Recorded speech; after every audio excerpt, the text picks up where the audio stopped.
I feel like the boutique left, the NATO left, the people who are sympathetic to the Democratic Party, they have done immeasurable harm to the left.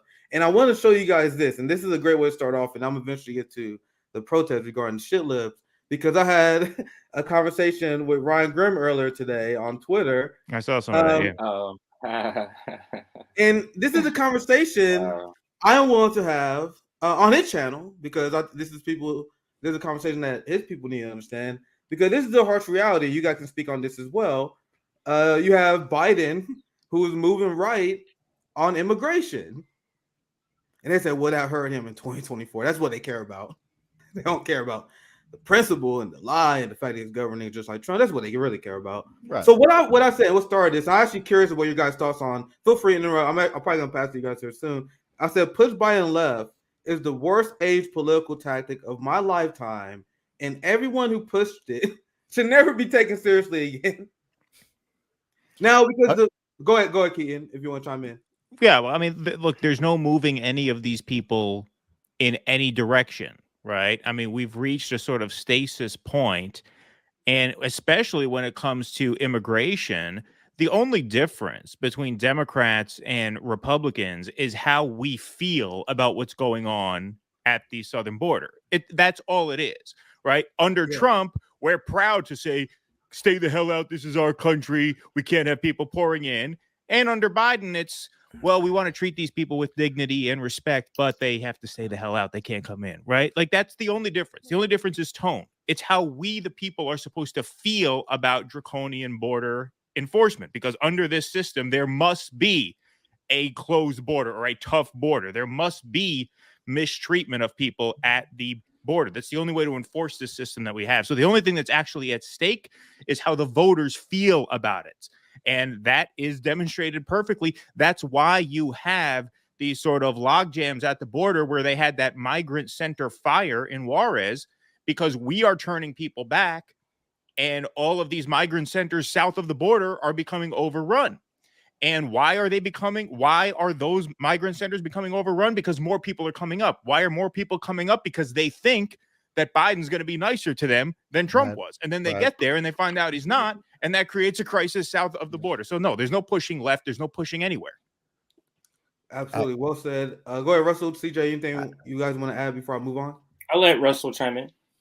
The day after the election, I went down to Columbus Circle, and everybody was celebrating, 2020.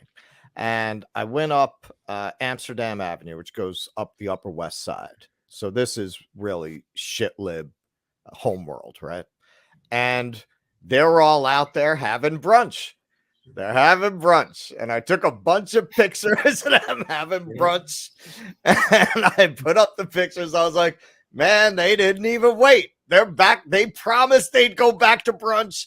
They're already back to brunch. They couldn't wait, man. They couldn't wait. And people started screaming at me, we're going to hold Biden's feet to the fire. I laughed my ass off. I said, oh, now you're going to hold his feet to the fire. You never held any Democrat. At like 11:30 on a Saturday morning. It was brunch time. It was perfect time. That's it. Oh, now you never held a Democrat's feet to the fire before. Now all of a sudden, we're supposed to believe. I'm not even sure. I'm not even sure they know what that means. Like, what does that even mean to them? Like, CJ, what is holding them accountable if it's not primary in them or something like that? Go ahead. CJ, Keaton, Russell, fam. You guys notice the same people who was like, we're going to be the ones on the front line holding Biden accountable. Yeah, I'm voting for Jim Crow Joe Biden.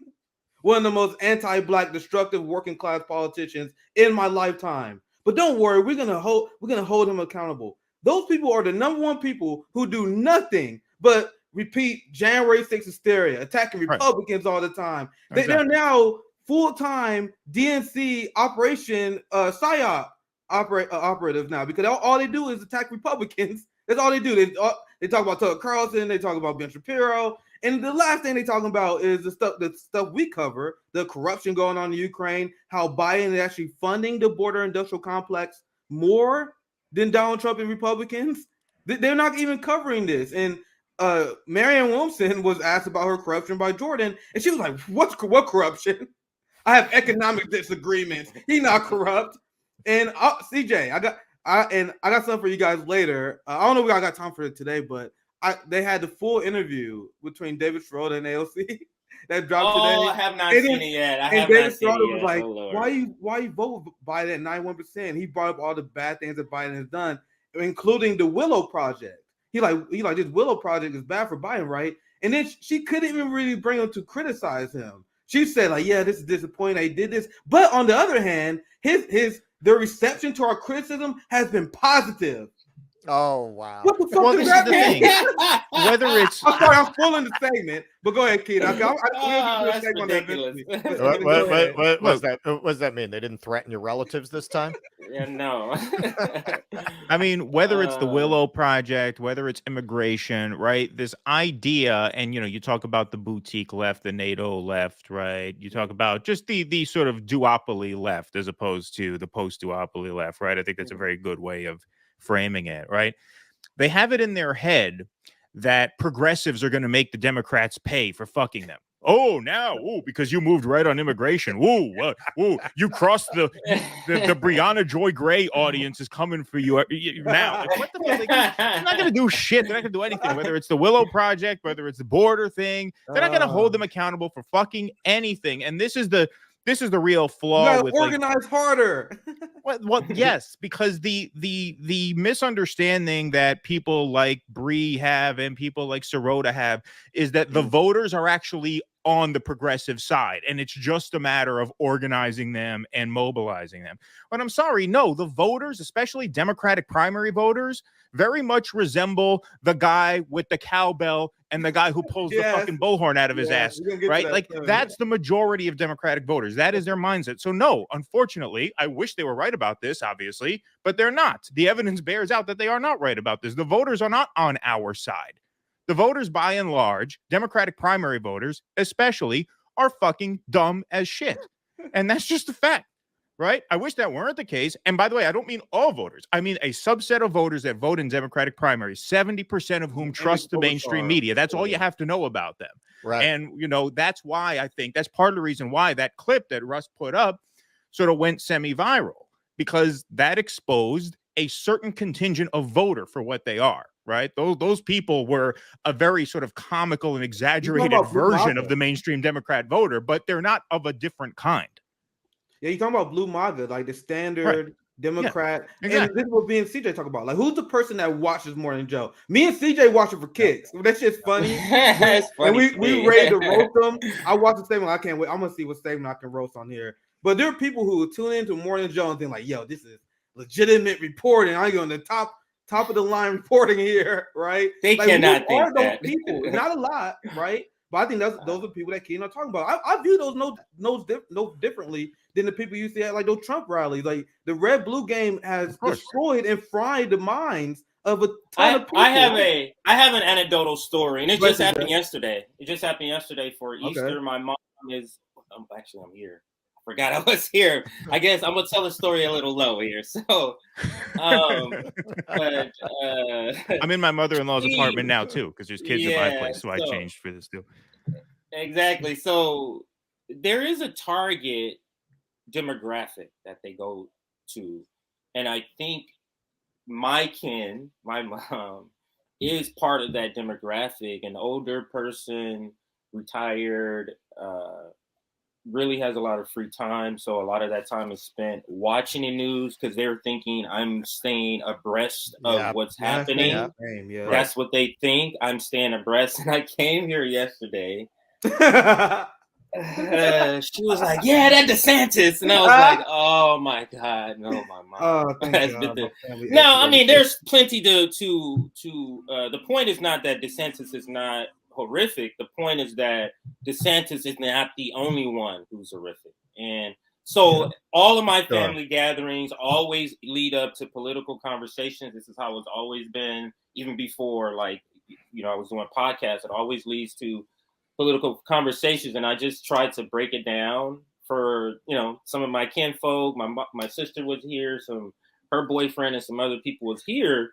Just pointing out this is the same team. And what always gets them, and then I'll pass it back to you, Nick.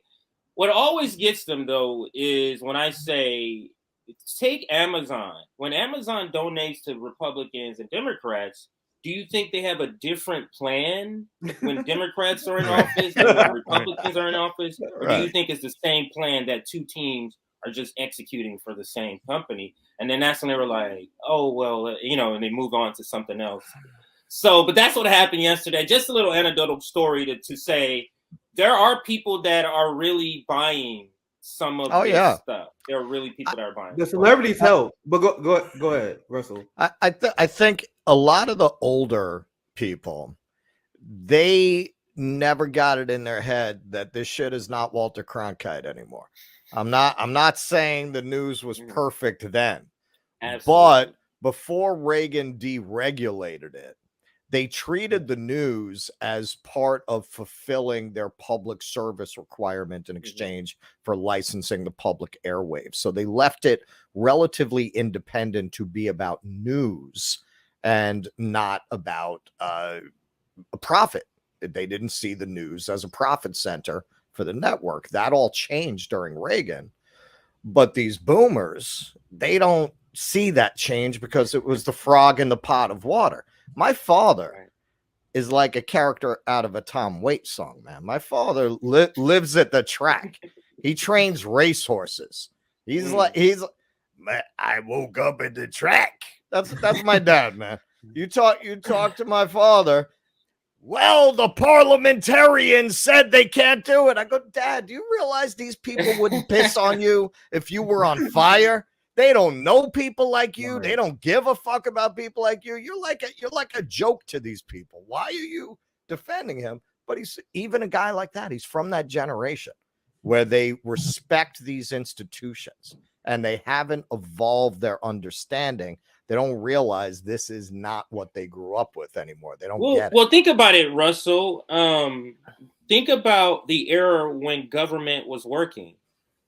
If you think about semi-working, think about all the legislation from the 60s. So to them, it's like government can do these things. They're sort of the last generation that was in their prime where government actually produced legislation, partly due because of the war protests that was going on and all the civil rights protests kind of all culminating. But I do feel like this can be that same moment. It feels like it always, to ramp up to elections. People are like, no, I'm not voting Democrat. You have all those people that do this every year and then they end up voting. But there is a segment, and I think we represent that, Dissidence and RBN. We represent that where we're like, nah, we're not doing it. And we're seeing some of that pushback, Nick. We're seeing that, and I'll pass it to you, Nick. We're seeing some of that pushback since we're having this hardline stance on Marianne Williamson, for example. Yeah, and we're the post-duopoly left, and the people who are still duopoly leftists, they're having a hard time reconciling our positions. You see Peter Dow? Have you seen Peter Dow? It's like, look at the guy. He saw the light. Close. God bless him. And now he's going right into this Marianne Williamson thing. I tweeted at him, what is this thing you have about psychopathic women who abuse their staffs?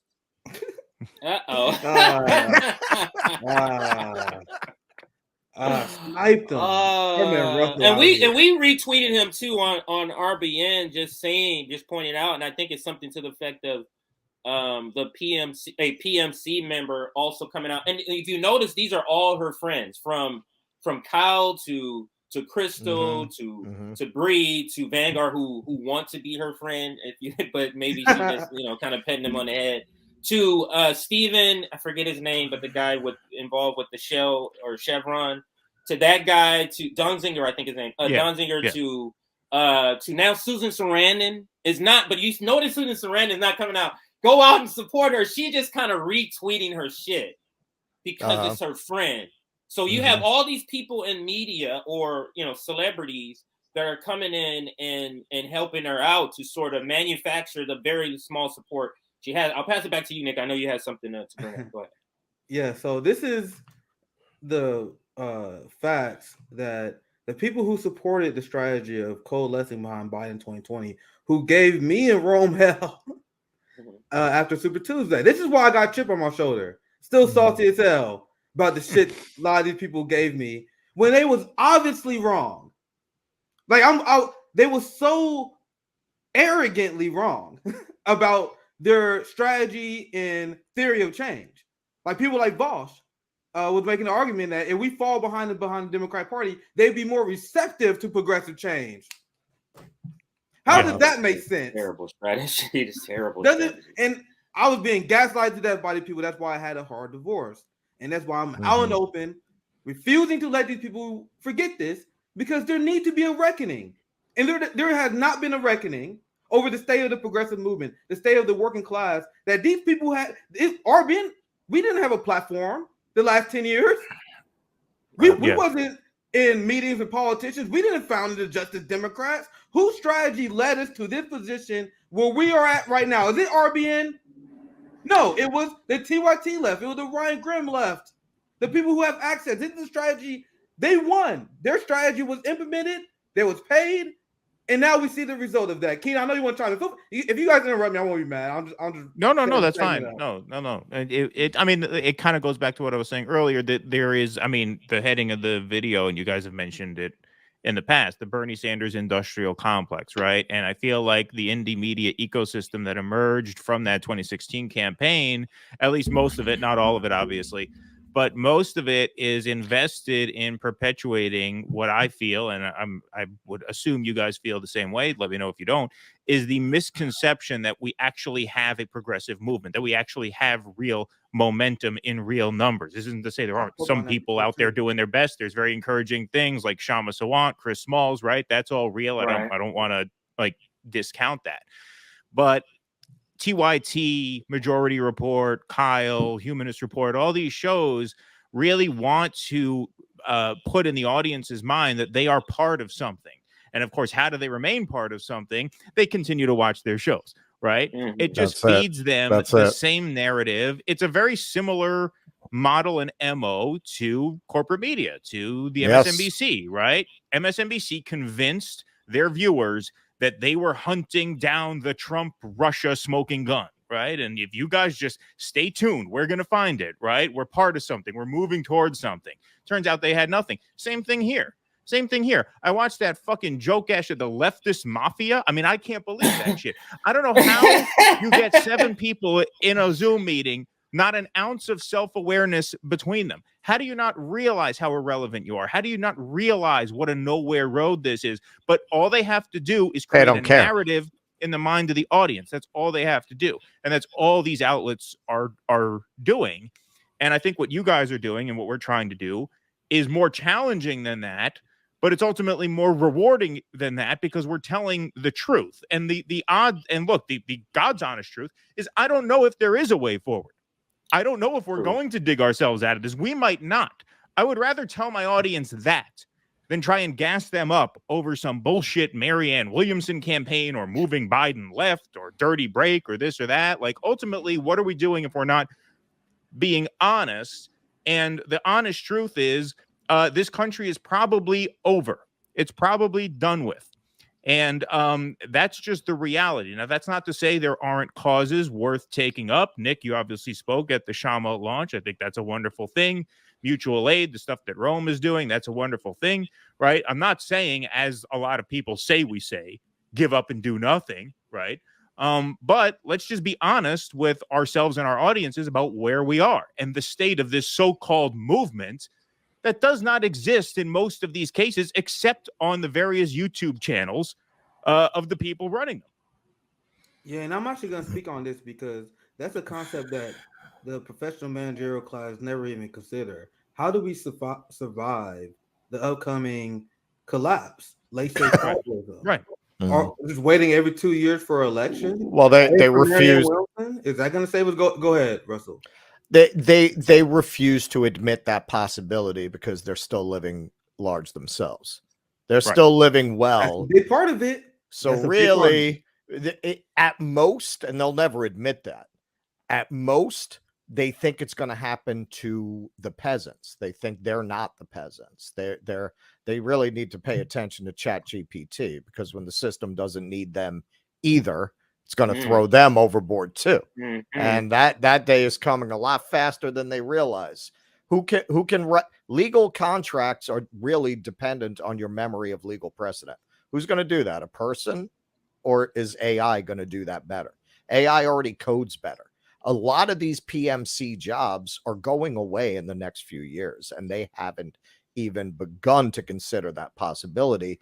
They are so accustomed to the system being set up to serve and accommodate them in exchange for their acquiescence and for their acting as a buffer between the real elites and everyone who's being screwed by the system. They are the foot soldiers of the system, but they don't realize the real people that this is made for don't give a fuck about them either.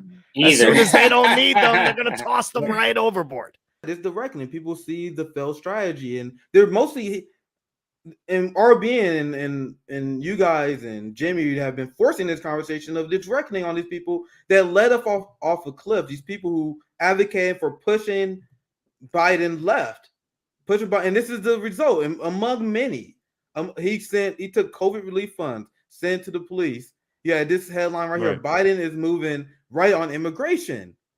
You had the Willow Project. So my tweet to remind you guys. Push Biden left is the worst age political tactic of my lifetime, and everyone who pushed this should never be taken seriously again. So I love saying this because it's always get a good response. It's always make the people who, because it's always me actually being, this is me being nice, but people know exactly what I'm talking about. I don't have to say any names. I just said anyone who advocated pushing Biden left shouldn't be taken seriously again. I love tweeting that out because every time I do, the people who are guilty of it, they come right out the woodwork. Yep. As if I'm personally accusing them because they got a guilty conscience. Because everyone knows what I'm talking about here. And that's why people can't stand my there's so many people that upset at my Twitter feed. I don't go after people, I'll just be vibing. I'll just be vibing, talking shit about establishment, calling out people. But people know who I'm talking about. So people like Ryan Grimm, who responds here.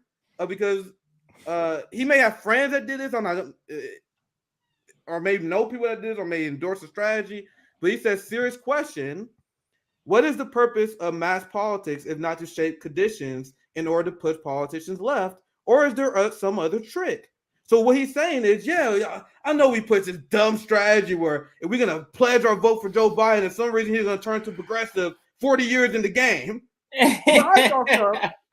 Yeah, right. I saw stuff that made no sense. And I am thinking outside myself here. And Keaton, Russell, CJ, tell me if this makes sense.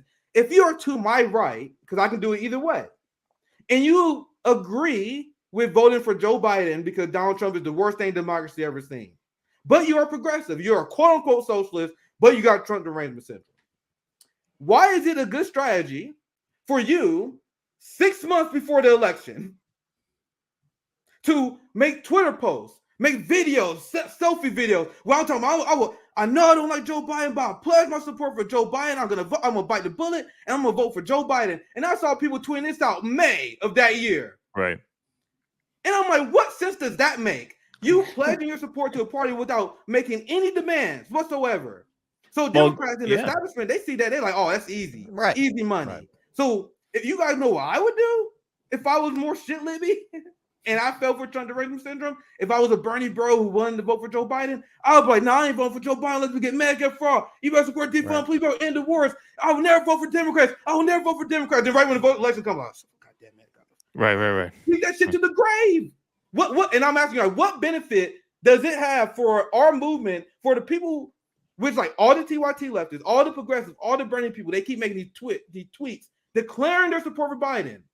Well, yeah, I mean, you touched on it right there. I mean, that's 100% right. And what Ryan Grimm tweeted back at you also reveals the very problem that you are talking about. He says, well, what's the point of mass politics if not to push, mainstream figures in, whatever direction that the mass movement wants them pushed?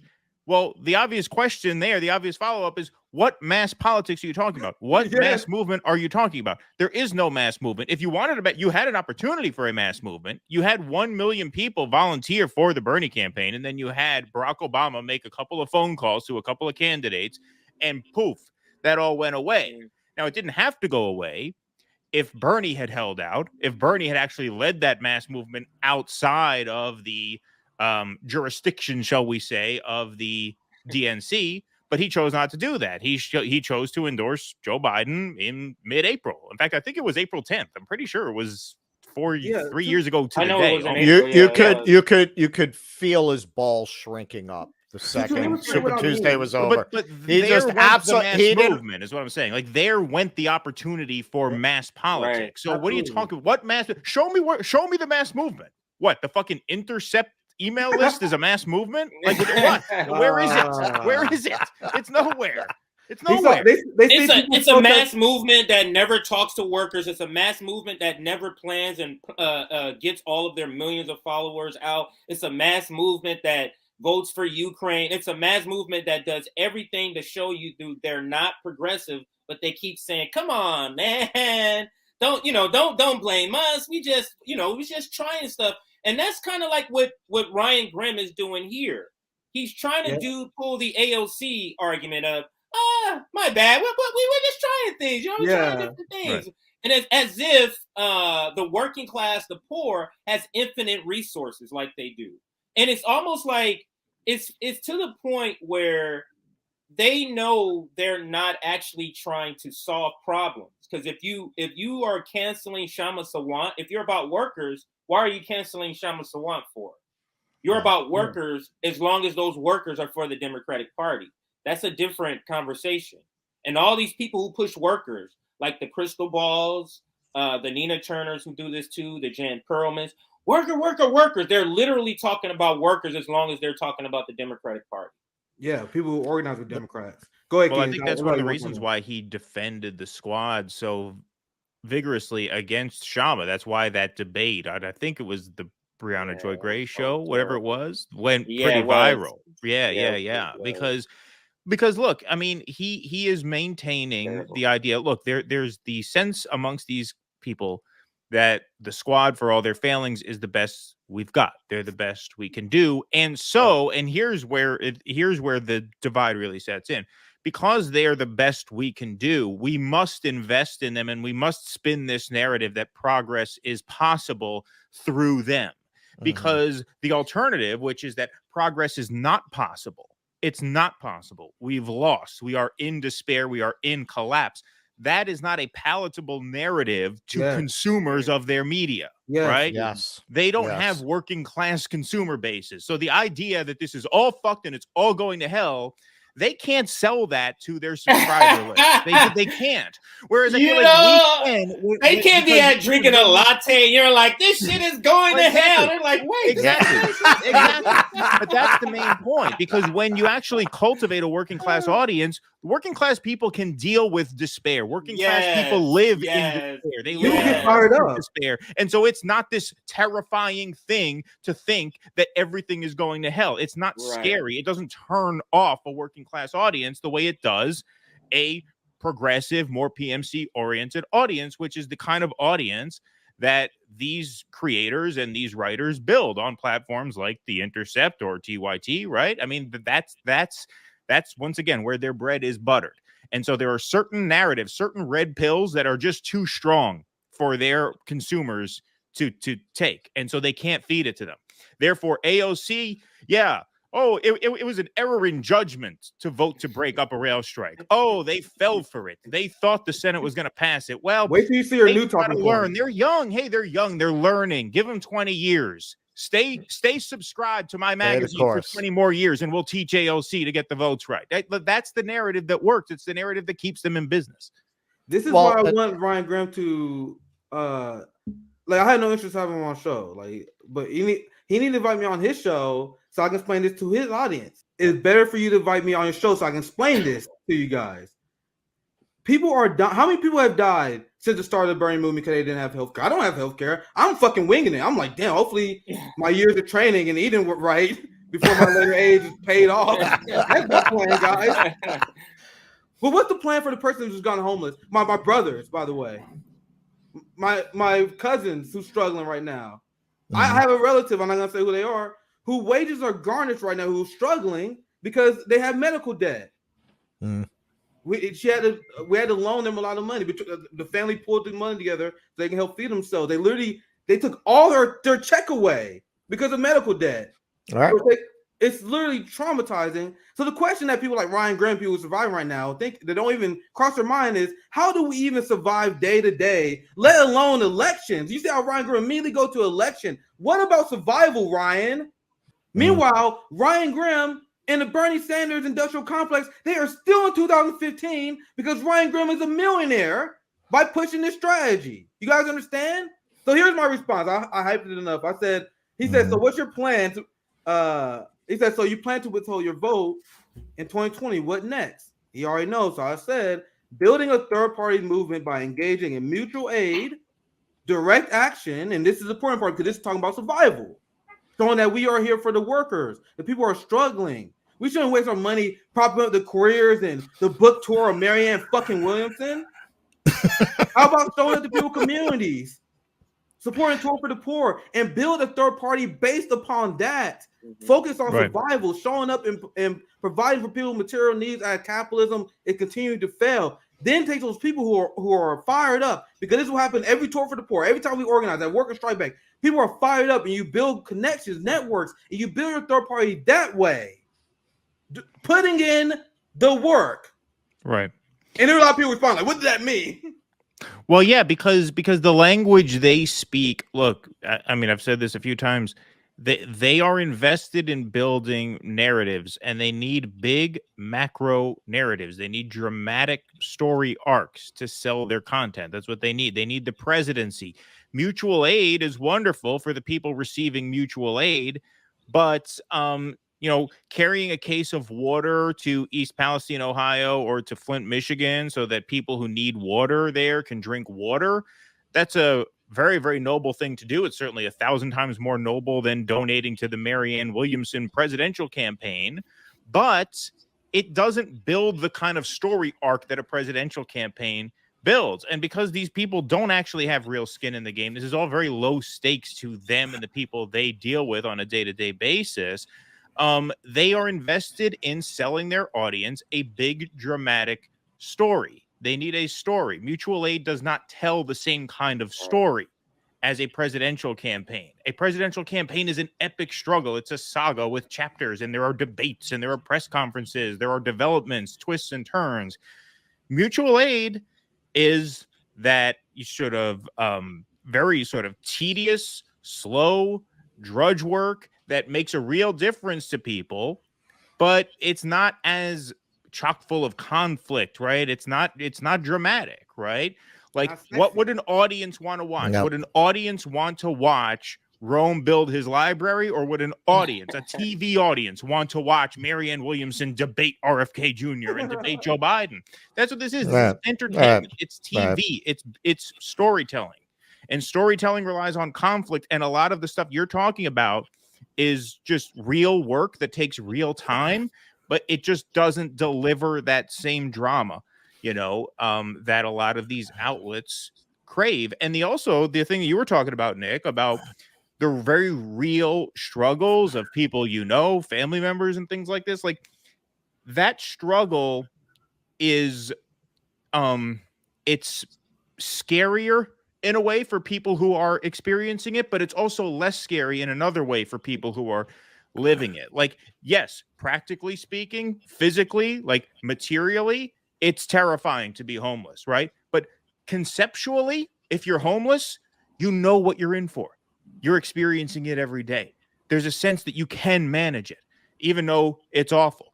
To a guy like Ryan Grimm, homelessness is a theoretical thing, right? It's a theoretical thing, and therefore it's almost scarier to people who will never experience it because they're not familiar with what it is. And so in their mind, there must be a way forward. And that leads them to insist that there are certain ways out of this crisis that we're in that are not actually real, because they just wish cast the idea that there must be a way out. There must be a way out. Whereas when you're actually living it, maybe you don't think there's a way out, and that's terrible, but it's also less scary because you're there. Yeah. You know it. I mean, I hope I did a good job sort of that's a great breakdown. Go ahead. It's a tough Russell, point go to ahead. make. So I hope I didn't. Yeah. I mean to put that another way or to take another angle on it. If this were to actually develop into a real working class movement, a real left movement, and people were to actually open their eyes, they would lose their positions. They are deeply invested in maintaining this status quo in the end. Some of them consciously, some of them unconsciously. The last thing they want is for this arrangement to change. And nothing illustrates that more than to, with a straight face, go out there and tell people that getting behind some prosperity gospel spouting hippie